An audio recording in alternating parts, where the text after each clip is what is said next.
In order to change the nozzle, please press Access. Then make sure the motors are off.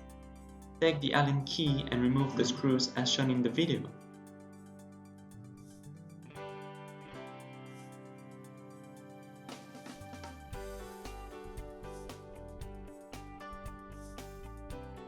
You can then take out the cover part and start removing the extruder.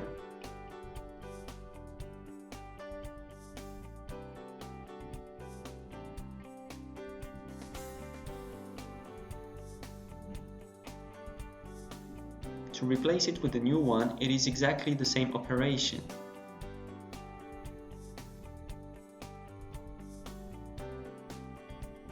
You can now put the screws back to their initial position. The nozzle change is done.